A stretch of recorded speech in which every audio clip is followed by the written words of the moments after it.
കഴിഞ്ഞ് ഇത്രയൊക്കെ കോലാഹലം ഉണ്ടാക്കിയിട്ടും ഇവിടെ ഉണ്ടായി നടന്നിട്ടും ശരിക്കും പറഞ്ഞു കഴിഞ്ഞാൽ ലതാ നമ്പൂതിരി അതുപോലെ തന്നെ നമ്പൂതിരി ഇവരൊന്നും രംഗത്ത് കണ്ടില്ല.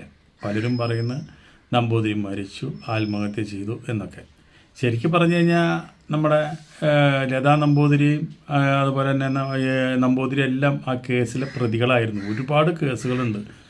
ഉപഭോക്താക്കളെ പറ്റിച്ചു എന്ന് പറഞ്ഞ് ഒരുപാട് കേസുകളുണ്ട്. ആ കേസിലൊക്കെ ഇവർ ജയിലിലായിരുന്നു. ജയിലിൽ നിന്ന് പുറത്തിറങ്ങിയതിന് ശേഷം ഇവരാരും കണ്ടവരൊന്നുമില്ല. അതേ സ്ഥാനത്ത് ഇവരെ മകളുടെ കല്യാണം തിരുവനന്തപുരത്ത് വെച്ച് നടന്നു എന്ന് പറഞ്ഞു. പക്ഷെ അതിൽ പങ്കെടുക്കുന്നതുകൊണ്ട് കുഴപ്പമൊന്നുമില്ല. കാരണം എന്താണെന്ന് വെച്ചിട്ടുണ്ടെങ്കിൽ അതൊരു കോടതിയിലാണ് കേസ് നടക്കുന്നത്. അപ്പോൾ അതുകൊണ്ട് അവർ വന്ന് പങ്കെടുത്തിട്ടുണ്ടായിരിക്കാം. പക്ഷെ അന്ന് മുതൽ നമ്പൂതിരിനെ ഇന്ന് അവരെ കണ്ടവരാരുമില്ല. ഇത്രയൊക്കെ കാര്യങ്ങൾ ഇവിടെ നടന്നിട്ടും ഒരാൾ പോലും പ്രതികരിക്കാനോ അവരുടെ ഭാഗത്തുനിന്ന് പറയാനോ ഇല്ല. എന്തായാലും ആ സ്ഥാപനം അവരെ പൂട്ടി, അവരെ എല്ലാ സ്ഥലത്തും ആ സ്ഥാപനം നിർത്തി എന്നുള്ളത് നമുക്കറിയാം.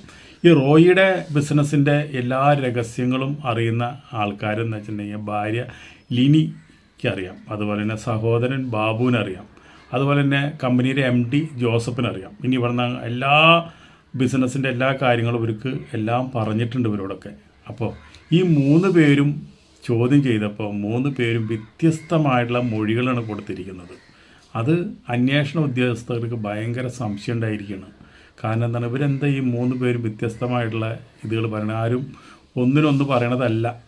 അന്ന് അവിടെ സംഭവിച്ച കാര്യങ്ങളിലും വ്യത്യസ്തമായിട്ടുള്ള അഭിപ്രായമാണ് അവിടെ പറഞ്ഞുകൊണ്ടിരിക്കുന്നത്. അപ്പോൾ പിന്നെ അറിഞ്ഞുള്ള കാര്യം എന്താ വെച്ചിട്ടുണ്ടെങ്കിൽ, റോയി 1 രൂപ പോലും ബാങ്കിൽ നിന്ന് ലോൺ എടുക്കാണ്ട് ഇത്രയും വലിയൊരു ബിസിനസ്മാനായി ദശലക്ഷം കോടികളുടെ ബിസിനസ് എറണാകുളത്തും അതുപോലെ തന്നെ കർണാടകയിലും തമിഴ്നാട്ടിലും ഗൾഫിലൊക്കെ നടത്താമെന്ന് പറഞ്ഞാൽ അത് ഒരാൾക്കും ഇങ്ങനെ ഒരു ഈ ആൾക്ക് നടക്കണ കാര്യമല്ല. ഇതെന്താ കുപ്പിയിൽ നിന്ന് പുറത്ത് വന്ന ഭൂത ബിൽഡിംഗ് കെട്ടെന്ന് പറഞ്ഞ് കെട്ടാനായിട്ട്? അപ്പോൾ അതിൽ ഒരുപാട് സംശയം ഈ ഇൻകം ടാക്സിനായാലും അതുപോലെ തന്നെ ഈ ഇവർ മാത്രമല്ലല്ലോ റിയൽ എസ്റ്റേറ്റിൽ ബിസിനസ് നടത്തുന്നവർ. ഇവരെ പോലെ തന്നെ ബിസിനസ് നടത്തുന്നവർ വേറെ ആൾക്കാരുണ്ട്. അവർക്കൊന്നും നടക്കുന്നില്ല.